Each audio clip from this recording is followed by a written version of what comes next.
বসিয়ে দিয়েছি, আমি কড়া বসিয়েছি। আমি চিংড়ি মাছটা কচুর ডালনা করব।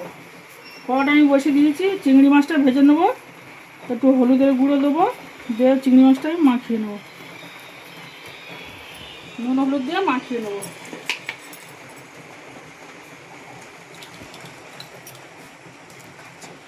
একটুখানি নুন দিলাম আন্দাজ মতন, মধ্যে কী বলে চিংড়ি মাছটা একটু ভেজে নেবো।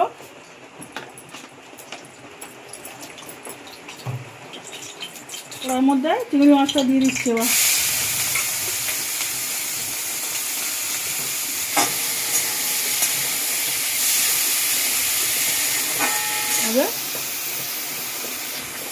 চিংড়ি মাছ খুব বেশি ভাজতে নেই, নিলে শক্ত হয়ে যায়। চিংড়ি মাছটা আমার ভাজা হয়ে গেছে, এবার আমি চিংড়ি মাছটা নামিয়ে নেব।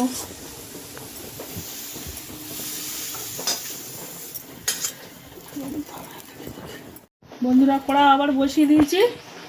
এবারে আমি কচুটা আমি আগের থেকে একটু সিদ্ধ করে নিয়েছি।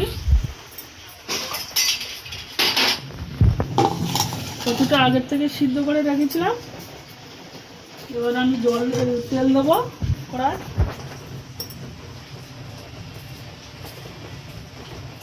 কাঁচা লঙ্কাটা দিয়ে দিলাম, সঙ্গে একটু জিরে ফোড়ন দিলাম।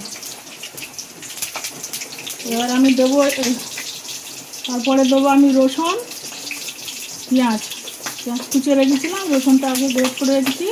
এবার রসুনটা দিয়ে দেবো।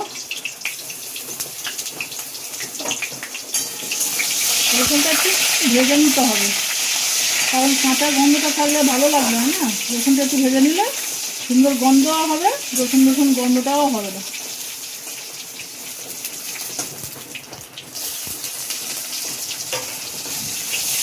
তাহলে রসুনের গন্ধটা থাকবে না, টেস্ট হবে ভালো, গন্ধটা থাকবে না।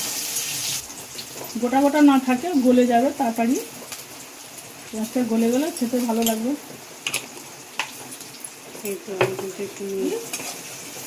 একটু নরম হয়ে যায়, গলে যায়। তাহলে একটু নুন দেবো, হলুদ দিয়ে দিলাম। তারপরে একটু গুঁড়ো লঙ্কা দিয়ে দিলাম। তারপরে একটু ধনের গুঁড়ো দিলাম, একটু জিরে গুঁড়ো দিলে ভালো হয়। জিরে গুঁড়োটা আপাতত আমার কাছে নেই, কিছু করার নেই। একটু জল দেবো, একটু জল দিয়ে দিলাম আমি অল্প করে। একটু আমি কাশ্মীরি গুঁড়ো দিয়ে দিলাম, যাতে একটু লাল হয়। ঘরে বাচ্চা কাচ্চা আছে তো, লঙ্কার গুঁড়োটা বেশি দিলাম না, কাশ্মীরি লঙ্কার গুঁড়ো একটু দিলাম, যাতে দেখতে একটু সুন্দর হবে। এবার কচুটা আমি ঢেলে দেবো।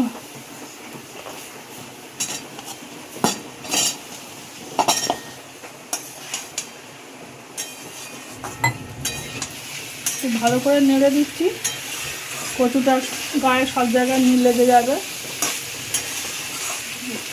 কচুটা ভালো করে একটু নেড়ে চেড়ে একটু মাখিয়ে নেবো, কষিয়ে নেবো, তাহলে একটু ভাজা ভাজা হবে।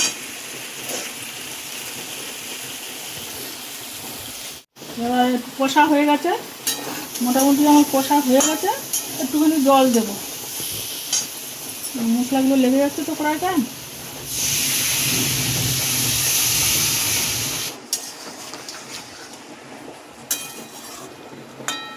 আচ্ছা, আমি এখন একটু ঢাকা দিয়ে দেবো, আঁচটা কমিয়ে ঢাকা দিয়ে দেবো।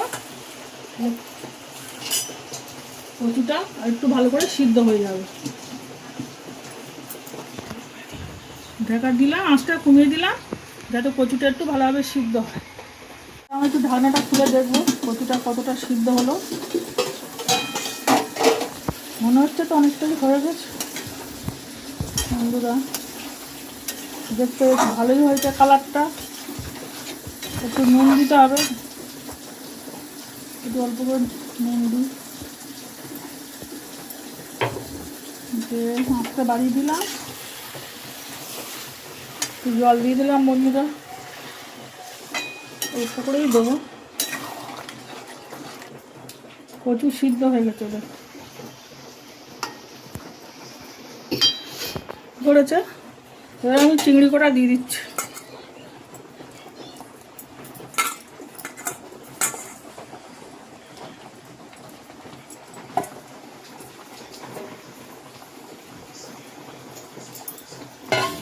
করছি, একটু বক বক করে ভালো করে ফুটবে, ফুটলে আমি নামিয়ে নেব। এবার আমি নামিয়ে নেব। রান্না আমার হয়ে গেছে, এবার আমি নামিয়ে নেবো বন্ধুরা। আমার রান্না হয়ে গেছে, রান্না কমপ্লিট। কেমন রান্না হয়েছে আপনার রান্না করে খেয়ে বলবেন কেমন হয়েছে, তারপরে লাইক শেয়ার করে দেবেন, ঠিক আছে।